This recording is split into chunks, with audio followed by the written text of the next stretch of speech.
and today I'm coming at you with my Sacred Beast deck profile.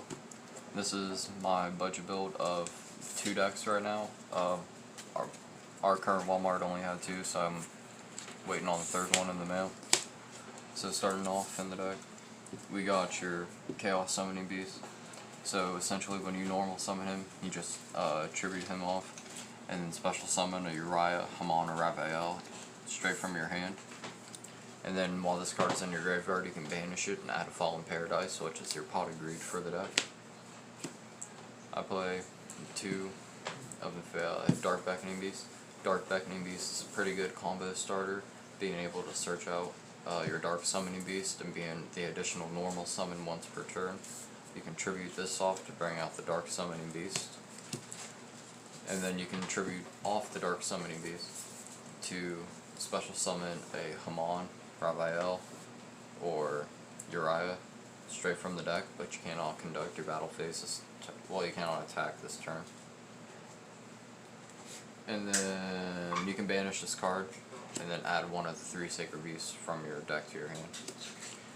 I play 2 Chaos Core. My reason for playing 2 is I'm actually trying to turbo out the Fusion Armatile with by banishing them from the graveyard with the spell card. And Chaos Core will also be that one monster that you can sit on, being able to send one of each name of the 3 Sacred Beasts to the graveyard to give him 3 counters. And then every time he would be destroyed by battle or by card effect, you remove a counter and save him. And if he gets attacked, you don't take damage involving battle with this card. I actually play 2 Raiden, just being able to tribute over that one boss monster my opponent has, or that one problematic card. Photon's Sky Blaster.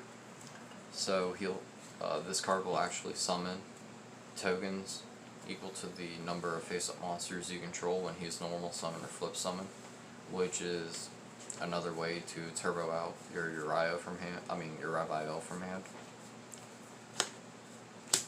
For the 2 ofs for the Sacred Beast, I play 2 Uriah.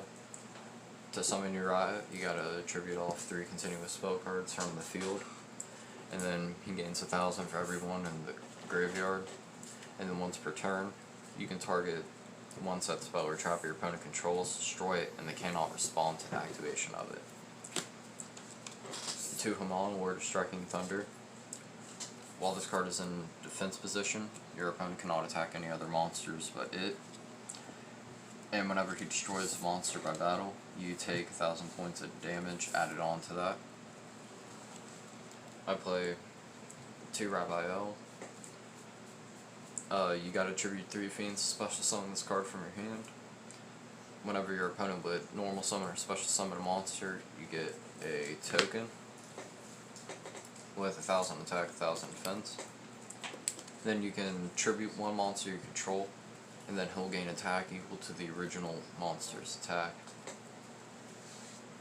which is going to be a good setup with his retrain, Shimmering Scraper.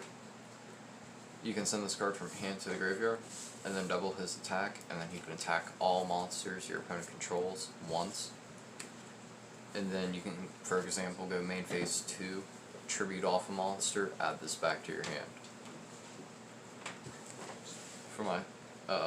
For my spells, I play 1 Mound of the Bound Creator, 2 Fallen Paradise, 1 Terraforming, 2 Dimension Fusion Destruction.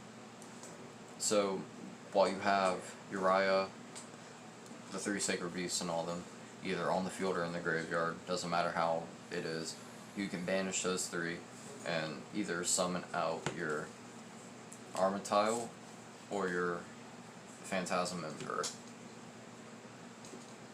Typically you want to bring out your Armatile.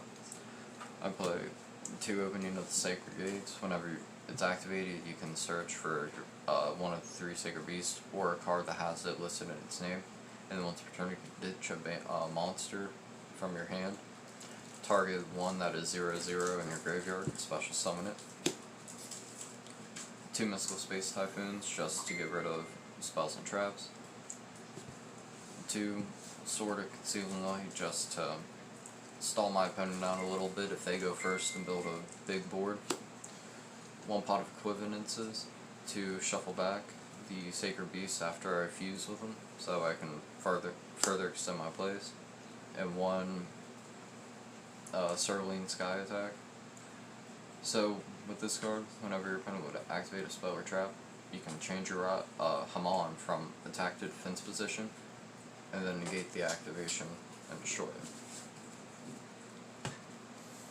For the traps, I play 2 Awakening to Sacred Beast. This card alone has its own win condition if you have 2 or more of the monsters. For the first, as long as you control different names, of course. For the first one, every time your opponent normal summons or special summons, you gain life points equal to the attack of that monster.